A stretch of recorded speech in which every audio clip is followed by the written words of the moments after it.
Nous allons ainsi montrer en 7 points à quel niveau la bonne croyance en la prédestination peut être bénéfique sur notre attitude en général et sur cette épidémie en particulier.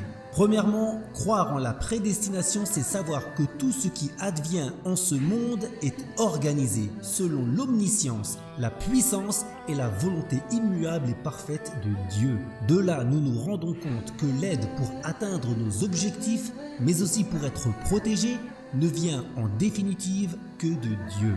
Deuxièmement, croire en la prédestination amène à œuvrer en bien, sans orgueil ou autre maladie du cœur, mais en étant conscient que cela est purement un bienfait de Dieu. Troisièmement, croire en la prédestination fait prendre conscience de soi-même au moment du péché, sans se chercher de fausses excuses pour justifier sa désobéissance. Quatrièmement, croire en la prédestination aide face aux épreuves physiques, morales et matérielles. Elle pousse à accepter l'épreuve avec apaisement, sans être affecté au point de nous nuire, et nous aide à nous accrocher à la belle patience, celle où il n'y a ni plainte, ni dépression, ni protestation contre Dieu, car finalement, l'épreuve nous est décrétée et nous correspond en ce sens qu'elle est en accord avec la sagesse divine et que nous sommes en capacité de la surmonter. Cinquièmement, généralement l'humain pense que ce qui est autour de lui possède un certain pouvoir de le nuire ou de lui être profitable, et de là il adapte son comportement soit en bien, soit en mal.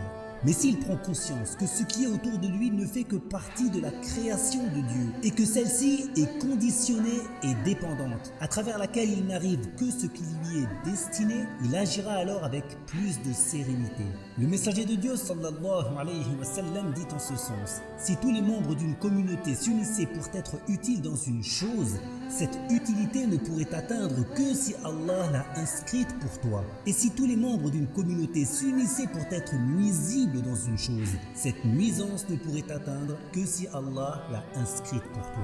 Sixièmement, croire en la prédestination amène à faire les causes tout en ayant confiance en Dieu uniquement et non aux causes elles-mêmes.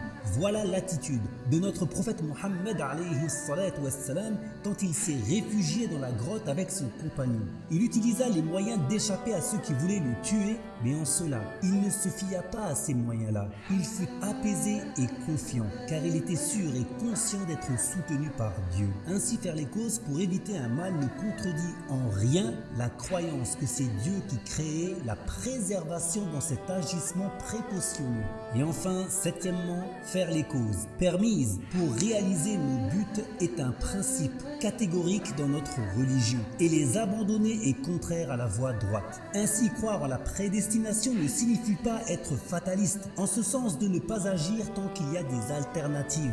Comme nous l'avons dit, le musulman lutte contre le danger qui peut lui arriver tant que cette lutte est possible, et ce tout en demandant l'aide de Dieu. Si nous obtenons ce que nous avons souhaité, c'est alors une faveur de la part de Dieu. Sinon, on ne désespère pas pour autant.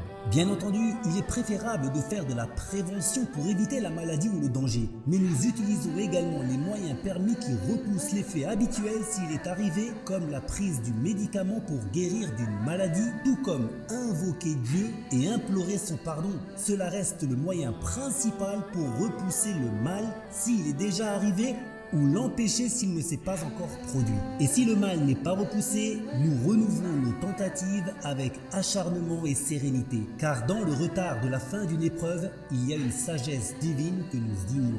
Par contre, si le malheur a frappé, nous nous remémorons que nous appartenons à Dieu et qu'il fait de sa propriété ce qu'il veut.